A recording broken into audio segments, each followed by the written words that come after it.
America के brown university के researcher ने चाय पर स्टडी की, जिसमें बताया गया कि दूध वाली चाय के हर कप में 40 मिलीग्राम कैफीन होता है। बहुत ज़्यादा चाय पीने से आप कैफीन के आदी हो सकते हैं, जिसकी वजह से किसी काम में फोकस कर पाना मुश्किल हो जाता है। हमारे पूर्वज और हमारे डॉक्टर्स हमेशा से ही ये बताते रहे हैं। इसे एक तरह का नशा मानते हैं। इसके बावजूद लोग चाय पी रहे हैं और धीरे धीरे अपनी सेहत का नुकसान कर रहे हैं। आज हम चाय पीने से होने वाली बीमारियों की बात करेंगे। साथ ही ये भी जानेंगे कि जो लोग उपवास में चाय पीते हैं उनके लिए ये किस तरह जहर का काम करता है। अब आपको कुछ सवालों के जवाब देते हैं। सवाल: सुबह बासी मुंह या उपवास में खाली पेट दूध वाली चाय पीने से क्या वाकई शरीर को कोई नुकसान पहुंचता है? खाली पेट चाय पीने से मेटाबॉलिज्म सिस्टम बिगड़ जाता है। इसी सिस्टम की वजह से हम लोग जो खाते पीते हैं उसको पचाकर ऊर्जा में बदलने का प्रोसेस होता है, जिसे मेटाबॉलिज्म कहते हैं। और भी सरल भाषा में समझे तो ये वो प्रोसेस है जो कैलोरी को ऊर्जा में बदल देता है। शरीर में मेटाबॉलिज्म की प्रक्रिया 24 घंटे चलती रहती है।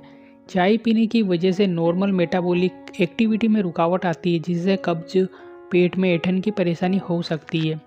ऐसे में अगर आपको सुबह चाय पीने की आदत है तो इसके साथ कुछ हल्का फुल्का जरूर खाएं। रिपोर्ट के हिसाब से एक स्वस्थ व्यक्ति को एक दिन में 1 से 2 कप चाय पीनी चाहिए।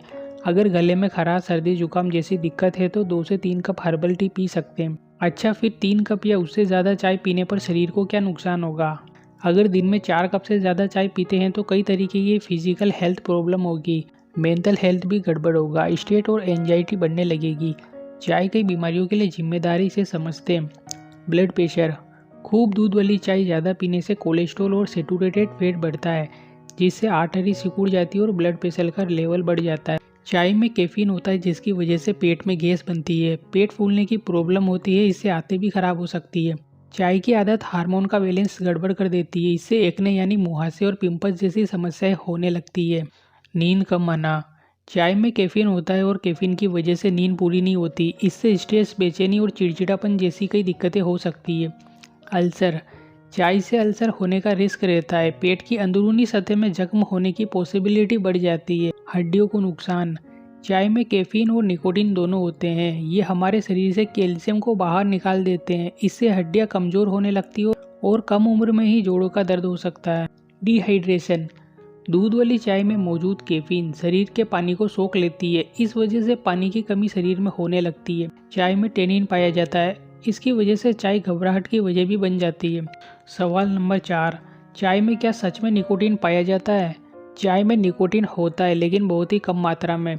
क्योंकि चाय पत्ती को उबालकर छानकर हम पीते हैं, इसलिए इसका असर ज़्यादा नहीं होता। लोग कई बार ठंडी चाय पीते हैं या बहुत देर तक रखी चाय को दोबारा गर्म करके पीते हैं, तो क्या होता है? इस तरह की चाय पीने से कैंसर होने का रिस्क बढ़ जाता है। साथ ही दोबारा गर्म करके पीने से चाय में टेनिन बाहर निकल जाता है, जिससे इसका स्वाद भी कड़वा हो जाता है। इसलिए ध्यान रखें कि चाय बनाने के सिर्फ 15 मिनट के अंदर ही उसे गर्म करके पी लें, लेकिन ये तभी करें जब आपके पास ताज़ा चाय बनाने का कोई ऑप्शन न हो। सवाल: चाय के तुरंत बाद पानी पीने के लिए क्यों मना किया जाता है? इससे भी कोई हेल्थ इशू होता है क्या? गर्म चाय के साथ पानी पीने या किसी भी तरह के ठंडे लिक्विड को पीने से कई तरह की परेशानी हो सकती है, जैसे इंडाइजेशन, लूज मोशन, सर्दी जुकाम, गले में खराश, नाक में ब्लीडिंग, दांतों में सड़न, पीलापन, सेंसिटिविटी। जिनको चाय पीना लाजवाब लगता है वो भी संभल कर लें चाय की चुस्की, क्योंकि इससे आंतें खराब हो सकती है। ठंडी चाय को फिर से गर्म कर पीना सही नहीं होता।